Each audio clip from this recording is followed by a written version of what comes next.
First of all, thank you so much, Jilon and Bruce, for inviting me to speak at this event here today. And thank you so much to a lot of actually familiar faces.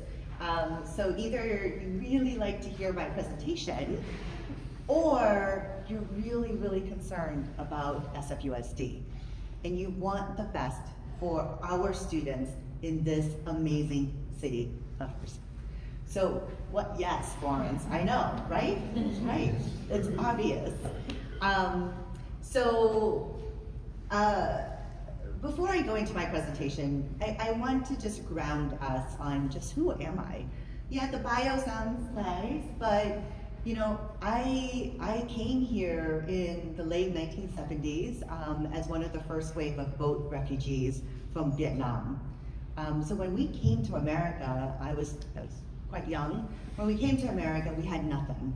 And I still distinctly remember going into kindergarten and not speaking any English, not being able to read, not being able to communicate. But I had a fantastic teacher who did not let me feel othered, who really included me in all of the activities and supported me to feel and get confident to then to start to speak, to then build relationships. So I truly, truly believe public school and public education saved me, saved my life, and truly led me to where I am today. Without my public education, I would not have been able to go on in life and get a scholarship to college and continue on and get my doctoral degree. But honestly, next to public education is the community. And that is really what, together is what, it's like that magic sauce, right? That's the secret sauce to success. And honestly, a strong public school is truly the heart of a strong city. Public education is truly the lifeline to democracy. And unfortunately, what you are hearing now in our federal government is a very different conversation about public education. And here in San Francisco, we need to fight to make sure that education is available to all of our students wherever they are. When I was running DCYF 7 months ago, I had a mantra that has seeped hopefully through my department and throughout the city, that every door has to be the right door for that child, for that student, for that family. Because when a family, when a child, when a student is ready to receive our help, ready to receive the knowledge, there should be no excuses, no barriers, nothing. We need to make sure that that is the right door, and if there's no door, we shall make a door, because that is the responsibility of adults in the system. Okay, so now you know a little bit about me. I want to make sure that you know a little bit about the district. So at SFUSD, we have these very, very bold and audacious goals. Now you might say, what, 70%? How is that bold? Right? I can tell you right now, if we at SFUSD can achieve 70% of third grade literacy rates, that means third grade proficiency based on the state standards, San Francisco would be in the top 99% of school districts in the country. So yes, this is bold. And yes, that is sad. Yeah. It is sad that we in San Francisco, we need to get there. And I am very committed to getting there because, once again, as a person who came here, I know that when you pour love and care and consistency and structure into a young person and a family, you can get there. So third grade literacy rates, math, 8th grade proficiency, and we want our young people to graduate college and career and life ready, right? It's not just, some of our young people will go to college, some will go to careers, but they all have to be ready for life. And that's going to be key as we think about and talk about sense of belonging. How our young people have that social emotional strength and fortitude to really excel. Okay, so here's the sad slide. Unfortunately, 7 months ago when I walked into the district, this is where we are. This is what I found. That over the past several years, unfortunately, our expenditure is slowly outpacing the revenues that we collect. And the revenues that we have is truly based on enrollment. And declining enrollment is a national trend, right? My mom is one of 10 children. My dad was one of 8. I have 2 children, right? So it's a national trend, and we need to figure this problem out. However, where we are right now is that we need to make sure this red line of expenditure has to be in line with the blue bar of revenue. And as you can see here, if we don't do anything about this and fix this discrepancy, the district will not have any funds to run itself by 2027. Okay, so what are we doing? When I came in, I was informed that we have to make a $114 million reduction. Well, determined that this is where we are. $114 million reduction. The strategies that we're using to get to this are threefold. First, I am auditing all contracts in the district to make sure that, one, they are needed, meaning we actually legally need to have this contract, and 2, they're moving towards those 3 goals that we just listed, right? Literacy, math, and life ready. 2, we need to reorganize our central office and our operations so that we are more efficient and stop being so siloed. We cannot have one department doing something over here that, in the best of case, does not impede another department's work. In the worst of situations, as some of you may have heard and read in the newspaper, actually created more confusion and more chaos in the district. And then, finally, we need to reduce our workforce because 85% of our budget is allocated towards staff. So the only way for us to get to a $114 million reduction is that we need to reduce our workforce.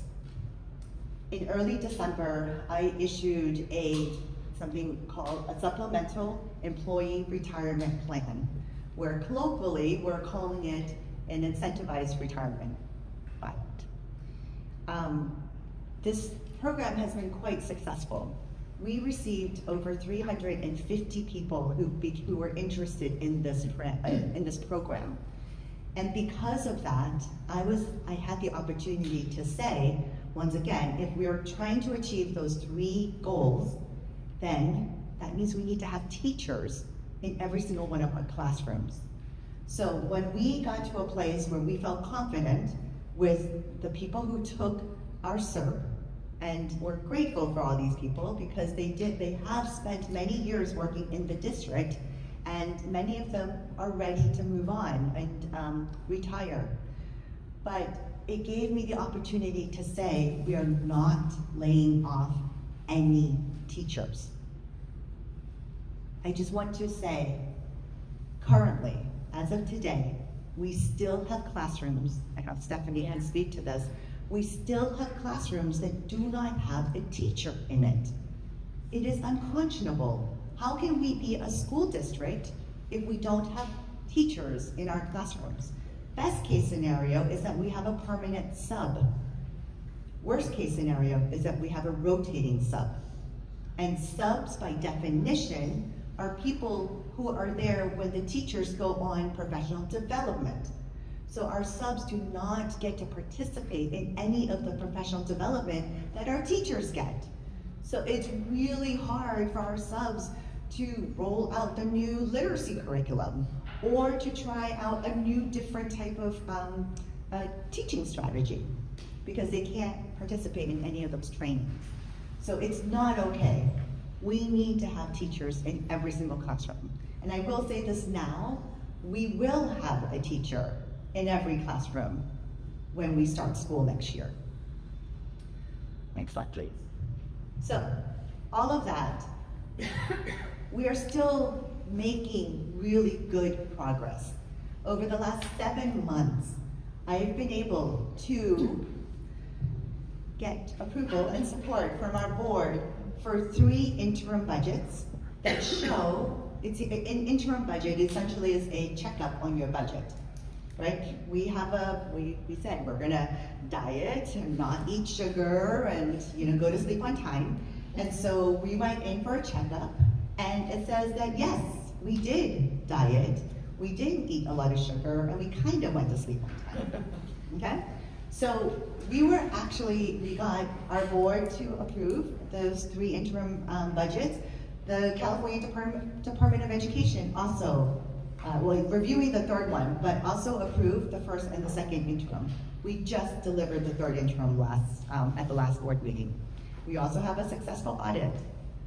We are continuing to focus our energy on our students. We are adopting a new math curriculum for next school year, yes. And we are continuing to provide top-notch professional development trainings for our teachers. And this is called Lesson Study. It's actually a model that we're partnering with the city to help us with. And they're bringing in additional resources so that we can train our teachers better.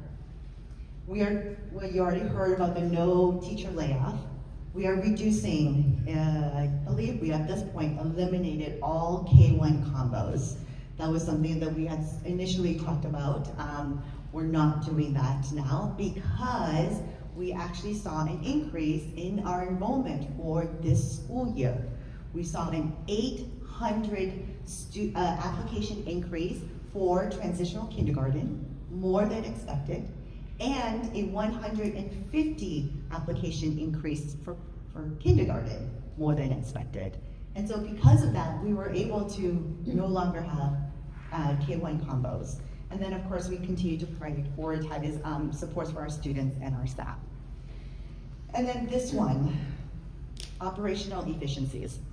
It's a big one because by July, will transition to a new system called Frontline. This is a system that will manage our budget, our finance, and our payroll. We will be transitioning into this system because it will be easier, and quite frankly, Frontline is a system that is used in over 60% of K-12 districts throughout the state of California. They are not new, they're not bespoke, they're not this, it is a off the shelf because they've done it, and they've done it really well. And I've talked to many superintendents about how they like using it, and overall they do.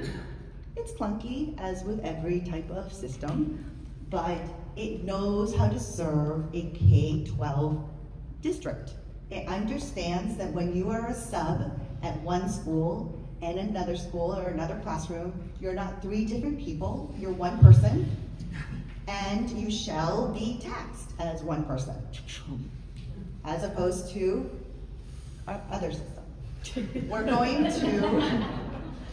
We are going to make this transition. However, if we are not on target for any reasons, if all of our metrics, all of our gauges are not green and ready, we won't do it. There's no deadline that we need to rush into, particularly when it comes to paying our employees. When our staff are working, busting their butts, serving our students and supporting our classrooms, we need to make sure that we pay them. And we will do this. And then I have reorganized our central office.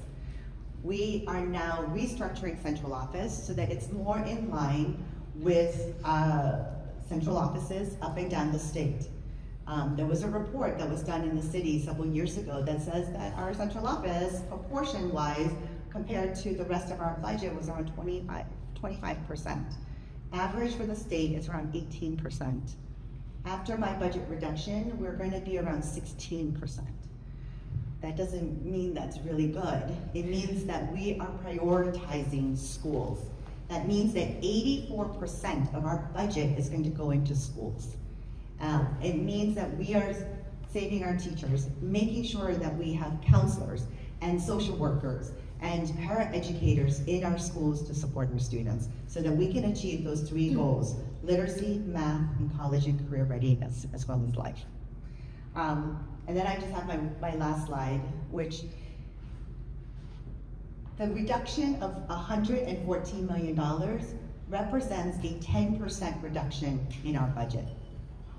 That means that we have 90% left in this budget where we can start to radically reimagine what our district will look like, should look like, can look like for our students, where we will be achieving our goals as well as ensuring that this whole child piece, that we're going to support them and support their social emotional development and their sense of belonging. Because I personally feel that is really important.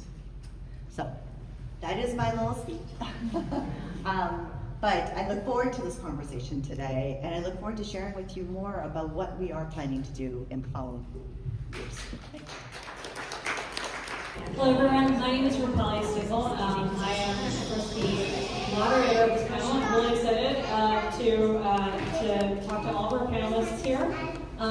So if everyone wants to take a chance to introduce themselves. Yeah.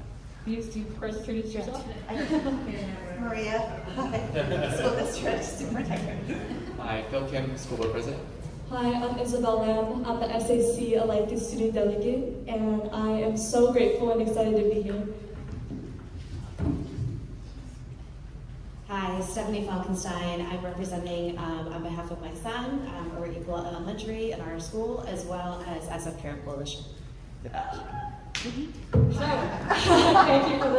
for that clap. So to begin our panel, so the first question is for Dr. Sue and for Phil. Of course, we'll also get some additional perspectives, but we'll start here. In October 2024, there were 13 schools that met the criteria for closing or merging. The San Francisco Chronicle reported on April 21st, 2025, that SFUSD had reduced its $114 million budget to $10 million based on 3 initiatives. First, the layoff or resignation of 500 teachers, district administrators, and staff.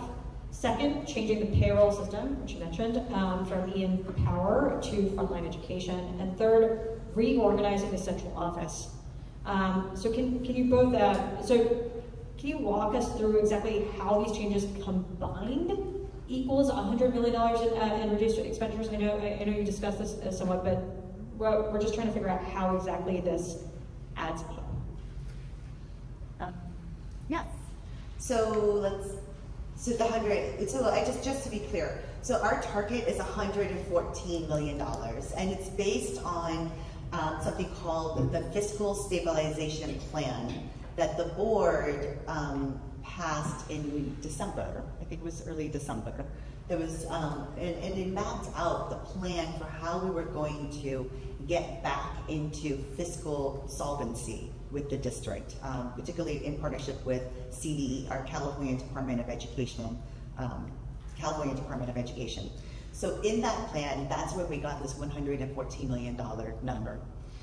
So far, I have, actually it's now a little bit more, but right now we have identified $110 million of cuts that is going to move towards the $114 million of total cuts that we will be presenting in the final budget to the board on June 17th. The way we got to these cuts are a couple of ways. One was what I shared earlier, reviewed all of our contracts. 2, creating greater efficiencies in central office, which then allows me to reduce the number of people in central office. And then 3, the larger workforce reduction. And right now, through the SERP, which is that incentivized early retirement, as well as natural attrition, we are looking at around 500 people who are going to be separating with the district for next year. So just, right, that's 500 people. And that translates out to a very large number in our budget. I also want to be clear that when we built our budget, once again, building like the remaining, the 90%, we took into account something called the school staffing model, because we wanted to make sure we had enough staff on every school based on the number of students that are enrolled in that school. So we know across the board, every school, of course, should have a principal. Every school should have a clerk. However, if your school has, I think the formula we used was, if your school had more than 500 students, you get to have another clerk. If your school had X number of students, you get to have an additional allocation of staff. So that's what we created in terms of the staffing model. And that's what the bulk of the 90% of the remaining budget is comprised of. So to clarify, so you mentioned that there's a staff reduction of 500 people. What proportion of the 100 million that you've identified is that? I don't have the breakdown of it, but I do know that in totality, we are, based on the staffing model, we are over 125 schools that we have. We are reducing a total of 100 adults in those schools, right? Does that make sense? So over 125 schools, based on the staffing model, we are making a total reduction of 100 people. So it could be a reduction to a counselor or a social worker or a teacher, but based on the number of students that you have in that school. And can you talk a little bit about, you mentioned changing the payroll system, which sounds as if it represents a large part of the savings here. Can you talk a little bit more about how that is, what those savings are, and what form they are? Yes, so just to be clear, right now we have not transitioned fully into the new system. We are still, I wish I had the picture of it, because anyone in here who's a computer designer would understand why we are so broken. Right now, the system we have is called Empower. It is a bespoke system. It's a system that we had to create on our own, and as already demonstrated, it is broken. So for us to make sure that we are able to meet payroll twice a month, we actually have, I think, a total of 6 different consulting firms to help us run all the different calculations and numbers. Because education is very complicated, but not really. But so we have different types of people who work for us. We have administrators whose salaries and calculations is based on a different formula. We have teachers whose salaries and benefits are based on a very different formula. We have clerks, we have janitorial staff, we have lots of different staff who have lots of different formulas that need to be calculated so that we can create this payroll check at the end. So at this moment in time, we have multiple consulting firms that are helping us literally stitch the system together. When we move into this new tool called Frontline, we will only have Frontline and another tool called Red Rover, which is more for subs. But that's it. We will only have 2 main tools, main applications that people will be able to get their paychecks on a regular basis. Principals can request subs in a much easier way by using Red Rover. I want to be clear again that we are not going to transition into Frontline if we cannot 100% confirm, or at least 99.9% confirm, that we will be able to pay our staff on time. Right now, actually, for the last 4 months now, for the last 4 months, what I've done is ask all of our payroll staff to come in every single Saturday to do actual pay compares, meaning they are running ghost payrolls in the system and comparing it with actual paychecks, because we do not want to have that problem again. Our staff have already been traumatized. We do not want them to suffer and go through that same process, which is why we're going to over-prepare so that when go live happens, we will be prepared. So to clarify, the cost savings in terms of operations on that front are from, I guess, the cut consulting fees, Yes. because now you don't have to hire consultants. Yes. Okay. And would you be able to approximate what proportion of the budget that is? So if once we go to frontline by July, it would probably save us around $8 million.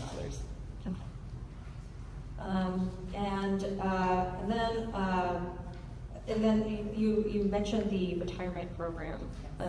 So can you talk about how that has been implemented and how, again, that is also translating to submits?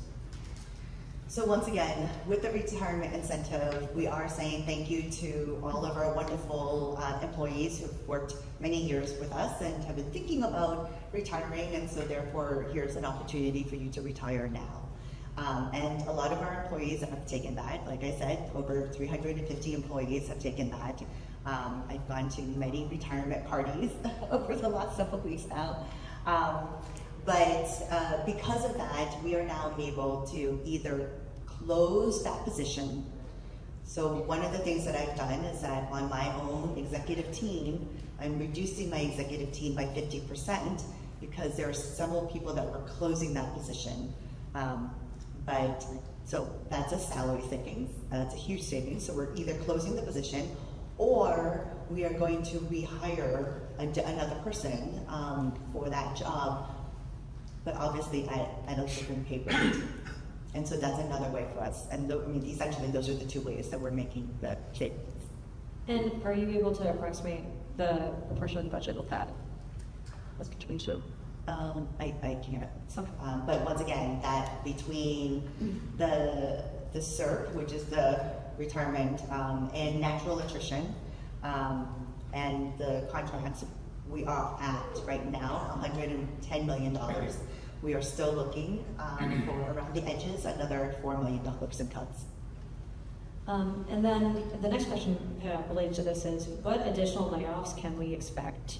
And how many more teachers are expected to accept the CERP program? Well, the CERP is closed, so there's no more CERPs. And once again, I'm just really grateful for all of our longtime employees who have now decided to take the CERP and to really help us with our budget. I do want to just emphasize that we have a lot of really dynamic and engaged younger teachers who are at our district now, who really want to be with us, who really want to serve our students, who are availing themselves to all of our professional development opportunities, because we need to give all of our teachers the tools and the resources to be successful on day one. And so we do have a lot of really fantastic teachers who want to be here and who are applying to be here, and so we're really excited to bring them on board. And then another question that I was given, will any of these staffing cuts affect safety at schools? Do I ask that? That's a good question. It's a great question. It's a great question. So once again, the reductions, which is based on the school staffing model, allocates what we call T10s, which are our safety, I don't know what the official title for them are. Security guards, yes. So we do, particularly for middle and high school, we do have security guards. We will continue to have those positions, on our school site, but once again, it depends on how large your school community is. So if you're a smaller middle school, you probably won't get allocated one. But if you're a larger middle school or a larger high school, you probably will be allocated one. So it's really based on the number of students you have. Is that different than the current model? I would have to look, but like I said, in total across all of our schools, the 125 schools that we have, we are making a 100 total FTE reduction across the board. Phil, it looks like you have something to contribute If to. I could also just, step up from this moment, right? Like, I want to be able to underscore the significant shifts the district has taken in the last 2 years. If you're a principal in SFUSD 3 years ago, you were essentially given a check that was told, this is your site budget. You worked with your school site council, and you decided who to hire, what programs to have, all that wonderful stuff, right? That is what led to the 1,000 flowers blooming in our city. It is also what led to significant lack of position control in our district, right? Because central office didn't know who was hired and how much they were being paid and how much then needed to be taxed by their, right? Like, the standard among districts is that central office based on enrollment tells you, like, your class size should be 35, 33, 30, 22 students, whatever it is. Not 35. Not 35. But depending on the grade levels, it is this many students, right? You should have some level of predictability with whether or not you have a teacher in your classroom. And so when we introduced the staffing model 2 years ago, this is now the second year of our staffing model, to be really clear, we moved in a direction that was standardized and accepted widely among most districts, right? You should be told year over year that you are guaranteed a teacher, a principal, a clerk. These are good things, right? That if you have a certain number of students, you're going to have this many positions. So that central office can actually then know who is on payroll, how much are we paying them, when do they need to get paid, what are their benefits. This is position control, Yes. right? We did not have that 3 years ago, right? And we budgeted differently, right? It was like a blank check that was given to schools, and we are no longer doing that. And I cannot underscore the significance of that shift and how challenging that shift is, right? Like, we're going from, I mean, I can imagine if I were given a blank check and told I could do whatever I want with it, I would love that, right? So like, and it led to really amazing stuff. I don't want to downplay the uniqueness of our schools and the programs that we have at our schools. I mean, that's how we became such an innovative district with many, many things across our schools. Frankly, the challenge now is that at a time when our state is losing money and our enrollment is dropping, we just can't afford it anymore, right? And that is painful, right? So I don't want to miss that kind of like landscape that has been changing over the years. And there's a lot of kind of concern and frustration around the staffing model and what it means. And frankly, that staffing model was built in partnership with CDE. And does lack a little bit of the uniqueness of our schools, right? But that is the trade-off that we're experiencing right now, right? We want greater position control, meaning we want greater insight and understanding and specificity around the staff that we have and how much to pay them and what are the tax rates for each of them, et cetera, right? But that also means that there's gonna be some stuff that folks are gonna let go of, right? And that is hard. I can't underscore that. But it is a good shift, right? And so like, we can do hard things and they can be good for us even if they're hard, right? And so I just want to acknowledge that. So just with an eye on time, so moving on to the next question, which is impact on central office operations. So how will cuts to the central office affect future administration of SFUSD schools? I think you mentioned a bit of the payroll system, but of course the central office plays its own role. And is there a publicly accessible organization chart of the positions of the central office that we can access? And will the district work with volunteers to fill any gaps? So there is a org chart that you can find on our website. However, it's outdated because in a couple of weeks, the board will hopefully accept the budget and then will actualize all of those reductions and changes. In terms of the central office reduction, we are reducing the central office by 205 FTEs. So we're going from a 1,000 something FTE central office down to an 850 FTE central office. If you could explain for some of us who might not be familiar with the terminology of an FTE. I'm sorry. A full-time equivalent. It's a position, a full-time person.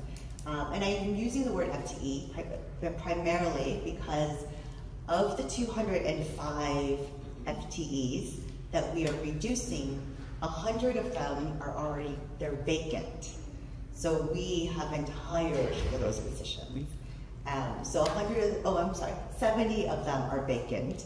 30 of them are coming from the SERP, so from the early retirement. So that means that we are laying off in terms of people, around 100 people. So in terms of whether or not, how this will impact the schools and students, it will have an impact. Let's see, so in terms of mail delivery, right, there's going to be, we won't have enough drivers to deliver the mail, so we'll have slower mail delivery. For breakfast, for our students, the breakfast time will be reduced because our staff won't be able to be there. So we'll have, because they have to run and serve multiple schools. So there will be some changes on school sites. However, the support to our teachers in terms of professional development will not change. The supports to support, the supervisors who support schools and principals will not change. We are committed to making sure that the people who are supporting our schools will still be there and still be available to the principals and to our educators when they need our help. We are not making any reduction to special education at all. So the supports to special education is not changing. Special education lives within central office, by the way. We're making some shavings around the edges to our legal office. We're trimming down our comms office by wonders. But we are making sure that payroll is going to continue. However, we've got some vacancies in budget. So I think we are being very surgical with how we approach the cuts to central office. What I have said to our staff is that all program manager positions, strategic initiative director positions, all of that is going to end. We're not doing any of that. Right? We're going to have to do more with less, with fewer staff, but that also means we need to be more efficient with how we implement our initiatives and our programs. And yes, there might be some programs that we need to stop. And that's the process that my team and I are going through right now. Actually today, we were just down at the Chase Center at Generation Thrive in an all-day retreat with my entire cabinet, because we're going line by line through what the impact will look like and how we will either mitigate the impact or how we're going to work with the community, with our school community, to turn down, to reduce the program. So in terms of who will be stepping in, for example, programs that currently exist, or students and parents are excited about, what do teachers, who do you see stepping in? Well, teachers they always step in, and I'm super grateful to all of our teachers for constantly stepping in. But there's other programs that we will no longer have, that we will probably have to say, due to the budget, we can't do this anymore. Can you give an example? We're still going through it right now, so I don't have that as an example. So I will circle back to that question in a second, but I just want to make sure I get through what I've definitely been given.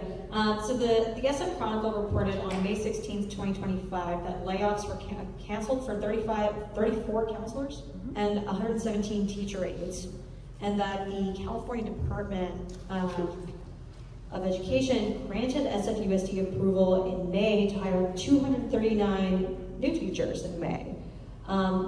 well, of course that's welcome news. What funds were identified that permitted this cancellation, and how this cancellation and the hiring of new teachers affect DEMSO?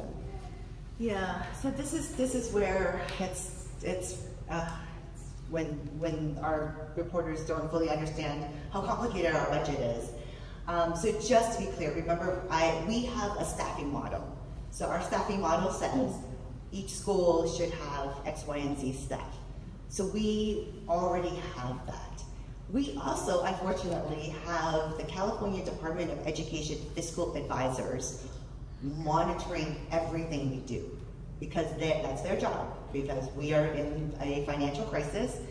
CDE allocated these advisors, and so we have to demonstrate to the advisors that we have money for every position in the district. And so, unfortunately, we have a lot of people in the district that they have to go line by line to approve. So for the counselors and the paraeducators, for these positions, the funding for them actually comes from the site discretionary dollars. So these are schools that were allocated funds that we said, with the funds, you can hire these positions with your funds. They're confirmed funds. And what needed to happen was our fiscal advisors approving that yes, or confirming that yes, those funds are real and that they're there. And so then they would approve those positions.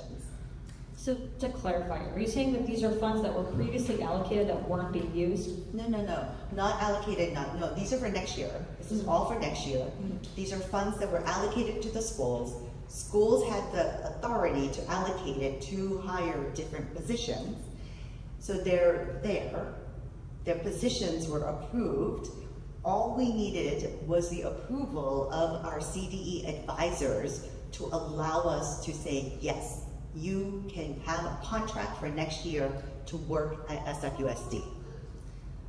And so we just couldn't get that in time for another deadline, which is the state noticing deadline of layoffs.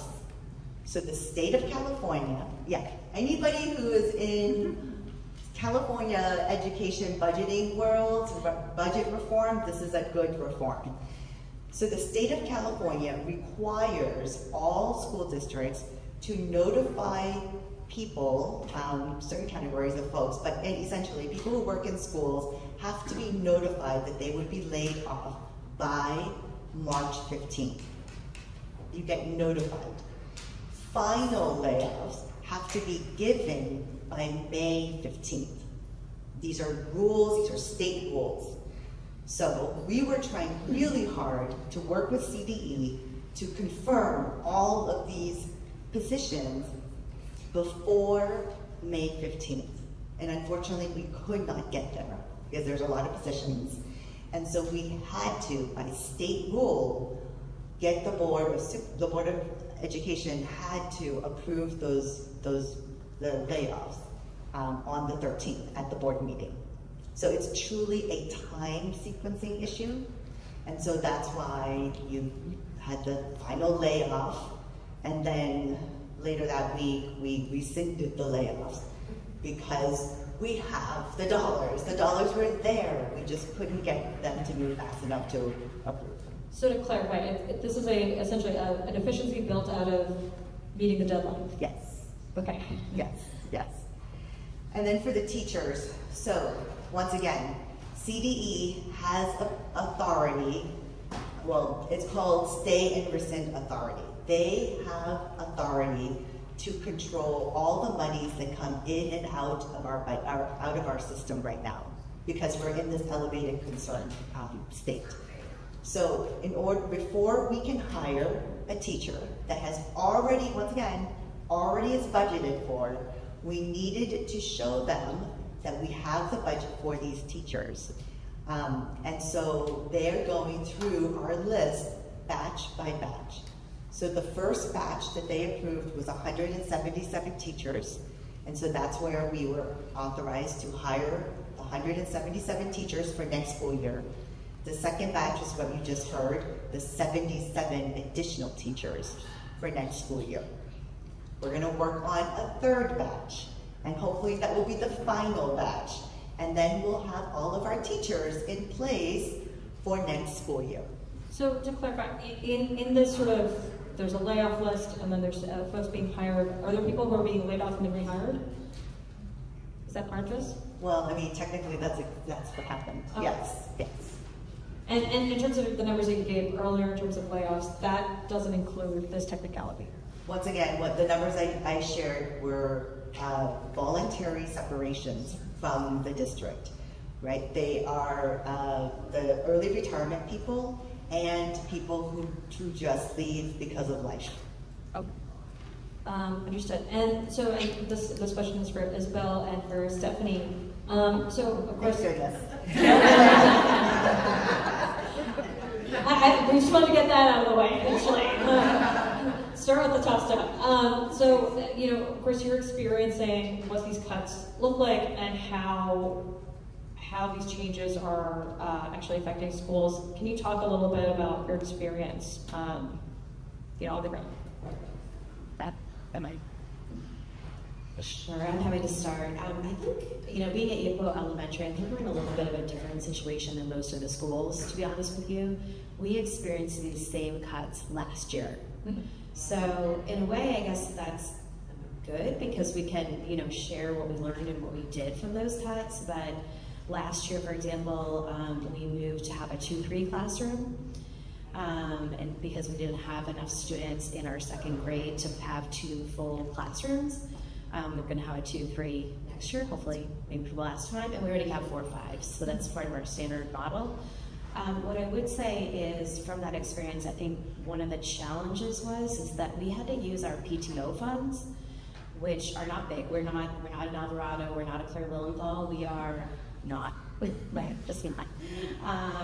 People look at me and they think, oh, no, we don't have a lot of funds. We do have the sizable funds, but we don't get Title I, right? So we had to use our PTO funds to get a teacher to teach that second grade pullout, right? So we actually used our funds to supplement what we received from the district, essentially, and added that to a TSA position. We did like Tier 2 support for literacy. So, and we also, so we actually are not receiving any cuts for next year except for discretionary funding, and our discretionary funding was cut by 50%. So we're being creative again. I think our principals are just super creative. So what we're doing is we're moving into Paris, and we're gonna have, we're changing our instructional blocks so that we can have pull-outs through all of our instructional blocks. So the pairs will rotate, and so we can have small group instruction. It's fine. And excel it and have additional small group instruction. So I think, it's a long way to say, I think if one thing I would look to the district for, or maybe even the Board of Ed, is to think, how can we actually share some of these learnings? But I think people are missing kind of the bigger picture, right? And so some of us have been through this. I see another Equitable parent there. We were in a board meeting and everyone's like, we're losing our full-time librarian. They have a full-time librarian? Who has that? So I think it's, you know, we've done a lot. We're a ribbon school, and we're actually above the benchmarks that were displayed on the screen. And so I think it doesn't have to be horrible, but I think we do need support from the district. And as Maria alluded to, our school has had at least one classroom vacant with a teacher for the entire 4 years. My son has been in Equitable. Wow. And right now we have a severe mod SDC program that has no teacher, and has had one teacher teaching 2 SDC classrooms, and we're talking students who are non-verbal. And you can imagine how hard that is to have, you know, just a rotating and finally substitute. So there's a lot of trade-offs and challenges, but if we can get to that teacher in every classroom, I think that's an excellent first step. Thank you so much for your response. I go to Stoughton. I must admit, I'm very privileged to be going to a very affluent school. So our capstone class isn't being cut. We have a really good PTSA who constantly makes an effort for our school to get the resources we need. So I'm forever grateful for that. However, when I do experience the effects of cuts, because we are definitely experiencing some cuts, I could just imagine how it's hitting other schools. So for instance, like our wellness center.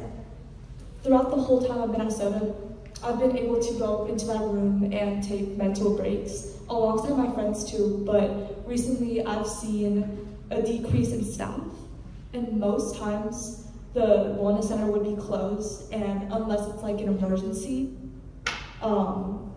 it's kind of a lost cause. So I can just imagine how it's hitting other schools, and schools that don't even have like enough resources in wellness.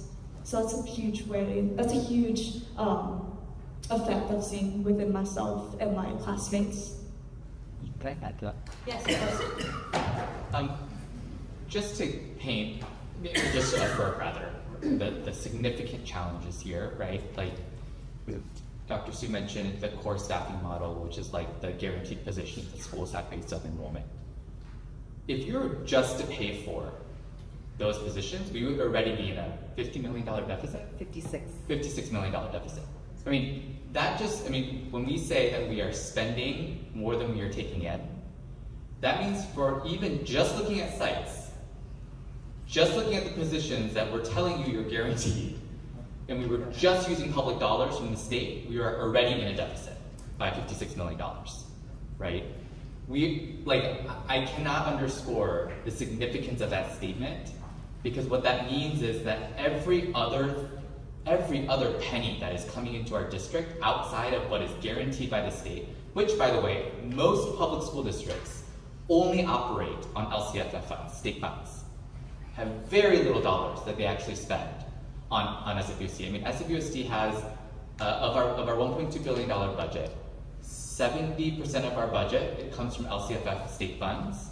Another 20% comes from from city funds, and 5% comes from the federal government. Most districts have 90% coming from the state and 10% coming from federal.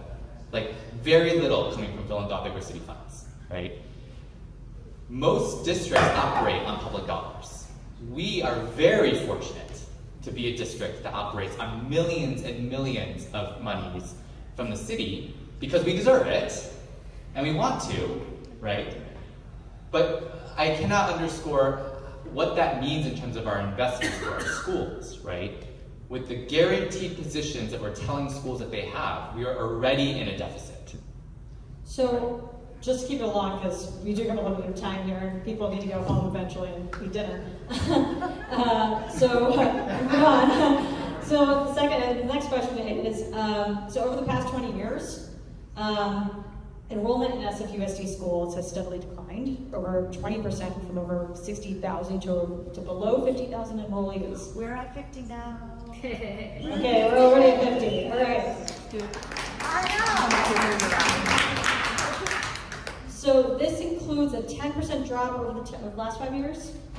So what factors drove this decline in enrollment? And if I may, we've gotten actually a fair number of questions here about TK. Yeah. So we understand that the enrollment for TK has increased, which you had mentioned in your presentation. How much has it increased, and what are the factors that are driving that? Yeah. So let's start with, folks, if Stephanie, you want to talk about TK, by all means, I don't know if you're specific. We actually don't have space for a TK. Oh, okay. Well, so this is the problem. But keep going. Yeah, we don't have space for a TK, so we're trying to get people coming in. Well, we try to get them to switch. I should say that from some other schools. I see them in our neighborhood, and we also try to.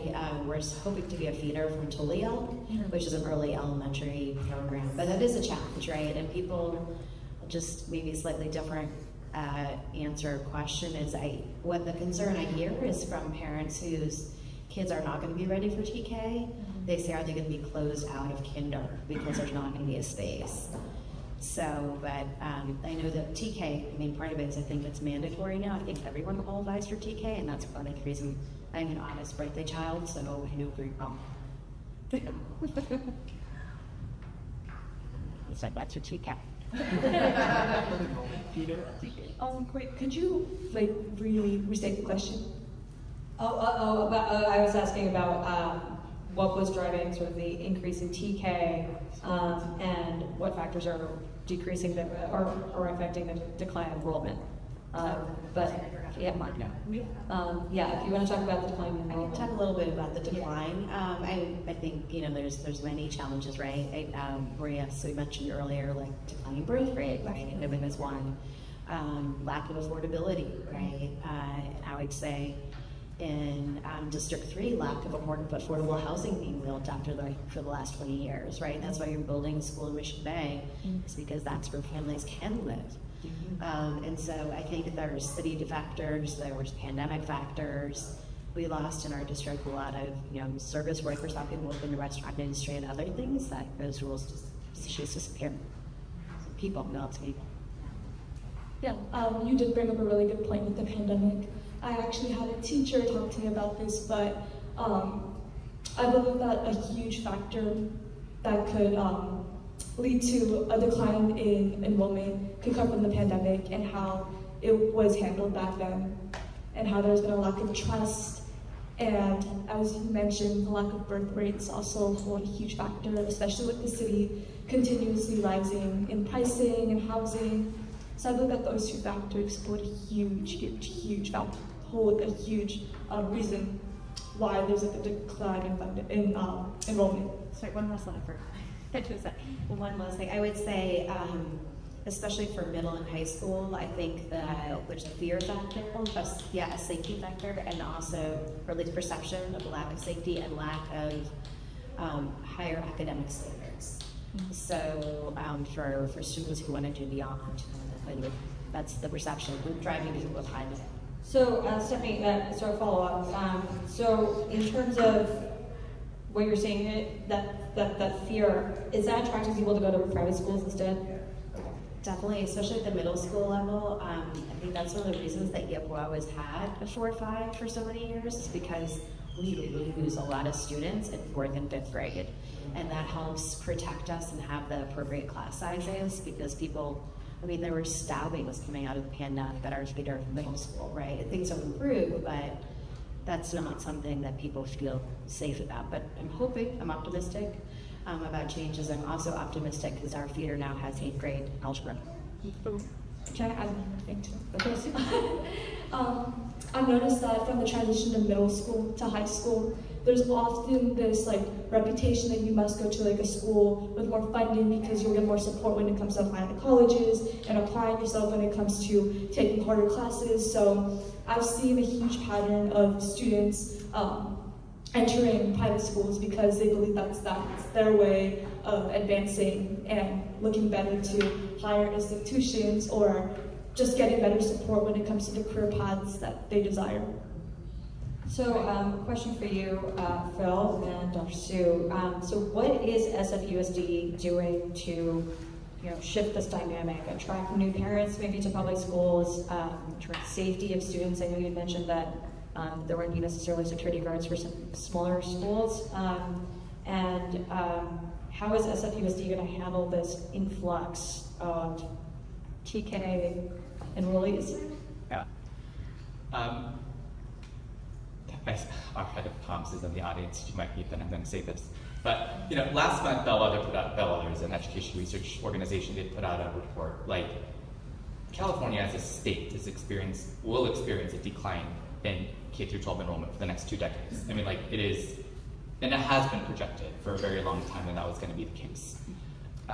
This is a controversial opinion, but I don't know if optimizing for increased enrollment strategies is the answer. We are experiencing increases in TK enrollment and K enrollment. That's fantastic. That was also expected because the state was going to release all these TK, guarantees for all districts. But every single district in California is going to experience a decline in the next 2 decades. That is just the reality of where we are as a society, where we're moving towards. The question I have, though, as a district is how nimble can we be in responding to that, right? As an institution, can we grow and contract in a way that allows us to maintain stability in our programs and systems, that allows our facilities to be responsive and invested in a way that doesn't like completely break if we have a slight decline year over year, or even an increase in enrollment the next year, right? Like, that is, for me as a commissioner, when I think long-term over decades, the question that I have is, as a district, can we be responsive to the levels of enrollment that are just gonna be the reality where we are, right?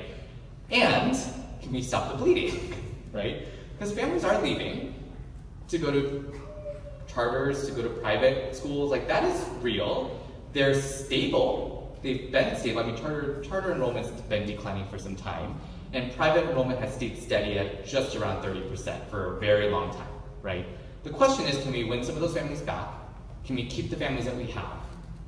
And can we like stop the bleeding, right? And like that to me is a question of being able to meet our families where they are with the demands and asks that they have, and be able to be a nimble organization, right? And that I do think is hard, right? Because for a school system as bureaucratic and large as SFUSD, we need to find ways to be able to be more responsive in anything from our facilities to our enrollment practices to our program offerings, et cetera, right? And facilities are very naturally not fluctuating over time. I mean, they're very permanent structures, right? So like, how do we do that? And that, I think, is the big challenge that we have in front of us. Sorry. No. I think you've already heard it. The declining is due to birth rate declines, maybe pandemic impacts for our adults and people in the city. I think for us, what we need to focus on, as what President Kim was referencing, is that how do we keep our families here? So we need to make sure that we deliver on the excellence that we promise. So it's making sure we hold true to the promise of 3rd grade literacy, 8th grade math, college and career readiness. We need to fight the narrative out there that SFUSD schools are bad. They're not. SFUSD high school, written by the Chronicle, that number one, Mission High School has the highest of all of the schools, including privates, have the highest UC Berkeley acceptance rate in San Francisco. Come on, right? SFUSD high school students have the highest AGE completion rates in the entire state of California. We should read this, right? We need to do a better job at tooting our own horns and making sure that everyone knows this data off the bat. I just last month, got data that showed that 70% of our elementary school students said that they know of one person in their school that cares and loves them. Get this, 80% of our middle and high school students say that they feel seen, valued, and that they belong in their high school. That's the kind of data we need to put out there. That's the kind of data that will lead to all of that other goals that we're talking about. We are doing something right. We just need to promote ourselves. We need to start plastering everything all over the place. Now, we also do have issues. Don't get me wrong, we have issues. But I've already started talking to a lot of private funders, but then also our city partners who are there, who want to be there, and they are saying, great, like open up your doors and allow us to partner with you. Because that was also a problem that SFUSD has. As a 7 months ago funder out on the city side, it was really hard to work with SFUSD. It was really, oh, sorry. not with Phil. It was really hard. I kid you not. We would have to chase SFUSD to sign a contract for tens of millions of dollars.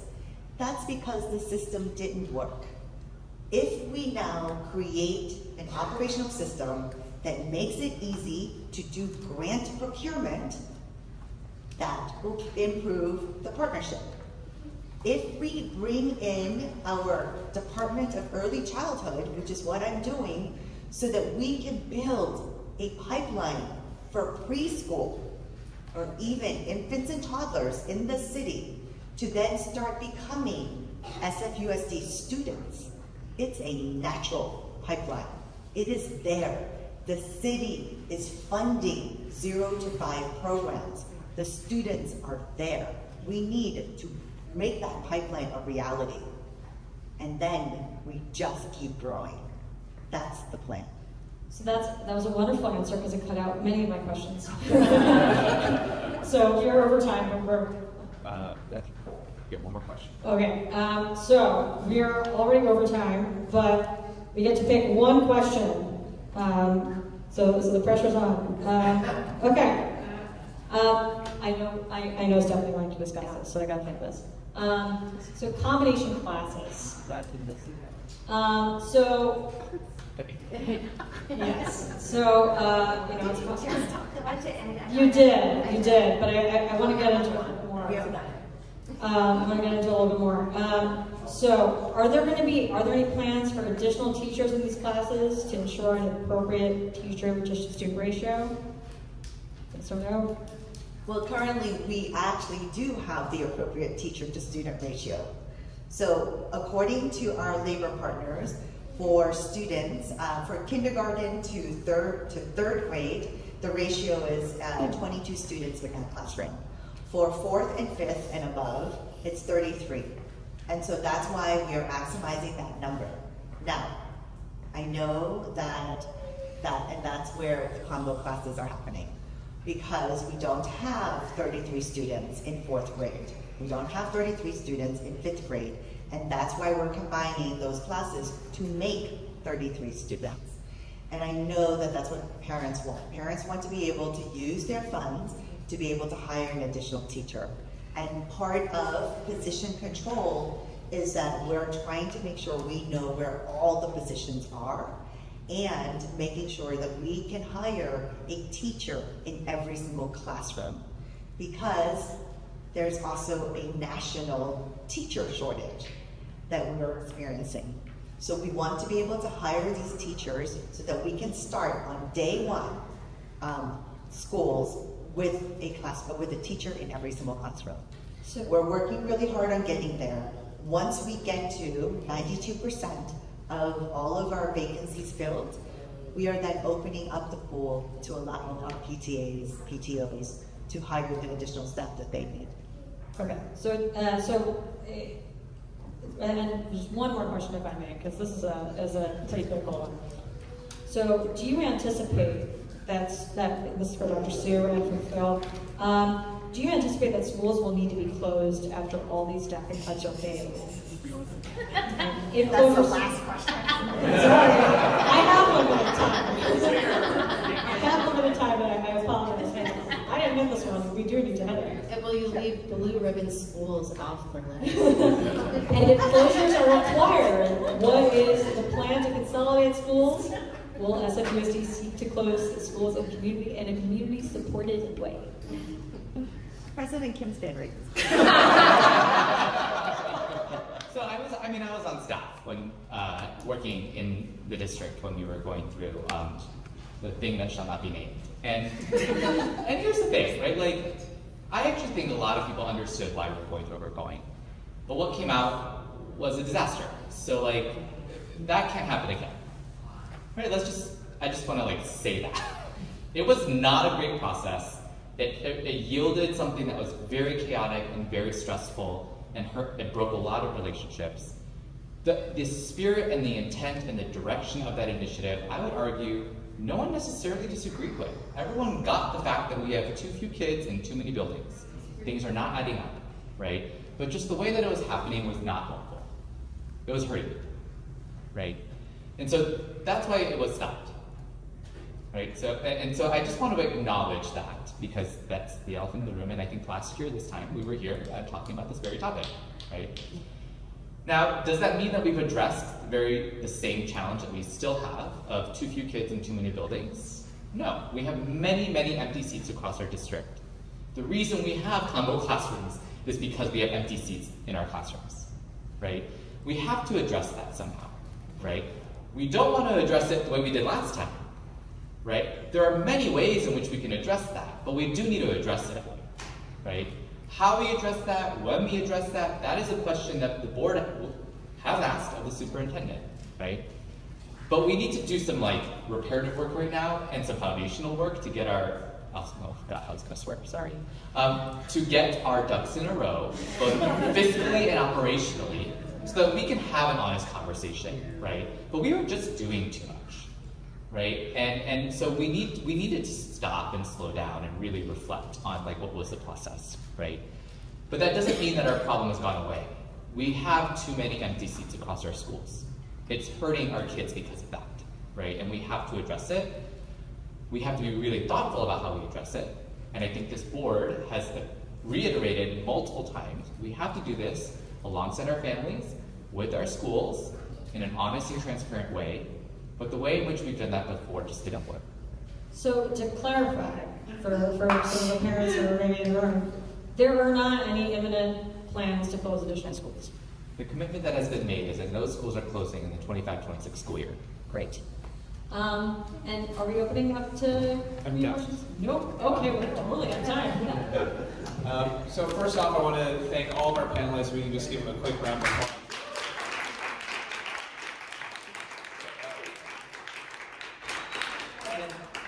And before we leave, I want to turn it over to Bruce to give us our closing remarks.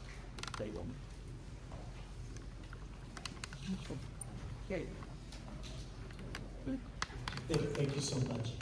And I'm going to keep my comments real short, but I did want to take a few minutes. It was really important that the Eastern Neighborhoods Democratic Club, we did a board retreat at the beginning of the year. And we talked about what's our programming going to look like in 2025. And we always focus our programming on the most important issues facing the city. And the SFUSD discussion, and Phil, I really appreciate you mentioning that we did, this is a follow-up to the forum that we did last year. And this forum is very different than the one we did last year. You were there and you could feel the energy in the room today is 180% different. It is different than it was last year. So I just want to thank, Dr. Sue and your staff and SFUSD. I want to thank the Board of Education for setting the tone, I think, and the environment of how this conversation tonight is very different than it was a year ago. So thank you all so much, and thank you, Isabel. Thank you so much for being here and joining us. And thank you for joining us. We're following as the moderator. Just amazing. So thank you so much, and thank everybody for coming out tonight. I want to thank our partners. We really purposely put this program together, partnering with neighborhood associations, because this is so important to their communities, to the parents, the families, and so on. I just digress just for 2 seconds here. I grew up, I'm a native San Franciscan, and I went to SFUSD. And so when I hear the things about there's no kids, there's no families in San Francisco, it really bothers me a lot, because there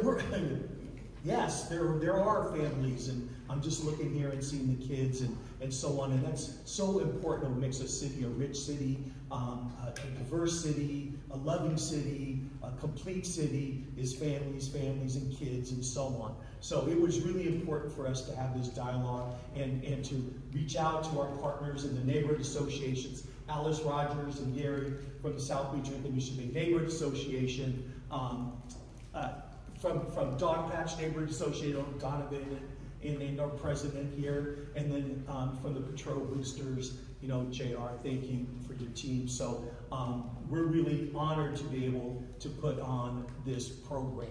And so much, I walked out last year, I walked out of there with a real pit in my stomach, it was very disturbing, and personally I'm going to walk out of here tonight very uplifted, and I, because of what the plans are, very intentional planning, very caring planning, and so on. Anyway, so on behalf of the ENDC, I want to thank you all for being here. We have some amazing programming, additional programming this year. Please join us if you find any of it interesting. We're going to do a program on the future of downtown. We all know that there's a real need to revitalize downtown. There's, 35% office vacancy rate. So Mayor Lurie's administration has a team focused on that.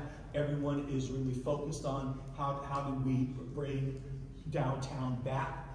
So it's down to future downtown revitalization. We're going to focus there. The future kind of visioning of District 10. We know that there's an open seat next year. Supervisor Walton is terming out, so there'll be an open seat in D10. We want to do some engagement with the communities, kind of talk about what that all looks like, what that future could potentially look like, so we got some programming there. We're going to do some programming on national issues. One of the things that I'm really excited about that we're going to take a lead on, I'm going to work with my colleague here, Chris Chang, who's on the board in the ENDC, and a few other folks on a national issue around birthright citizenship, right? Right, birthright citizenship. And we're very lucky that our city attorney, David Chu, was just in Washington, D.C. last week at the hearings around birthright citizenship. And it's so important that we understand what's going on and how we can engage and so on. We're going to put a program together. We're not sure exactly what that looks like, but we're going to put a program together for the later part of this year. So please, if any of those things, if that interests you, please feel free to join us. Go on our website, sfendc.com. It says notify me on the front page. Just put your name and email address. We will not spam you, guaranteed, because we're a bunch of volunteers. We don't know how to do it. If we figured out how to spam you, we would do it in a heartbeat. We can't figure it out. So please, feel free. And if you get too many emails, you can always drop off the list. But do that. And if you want to join as a member, please go on the membership page. There's a student membership for $10. Please join. We'd love to have it. So with that, again, thank you to our amazing panel. Thank you to our amazing guests. Thank you to Cloudflare. They provided this venue. Even they gave us these concrete pillars that we could separate our audience. And we're so proud of that, and so are they. But and that's it. And Jilan, I really want to thank you. Jilan and Rupali are new to our board of the ENDC. They came to our holiday party in December at Momos. We had a great holiday party. We talked about all kinds of good stuff. And they said, hey, we're really interested in maybe joining the board. And I want to talk to Jilan after putting on the amount of time and effort that you and Rupali put into coordinating with the team over the last 2 months is just amazing. So thank you so much. So grateful for that. Okay, that's it. It's a wrap. Thank you again.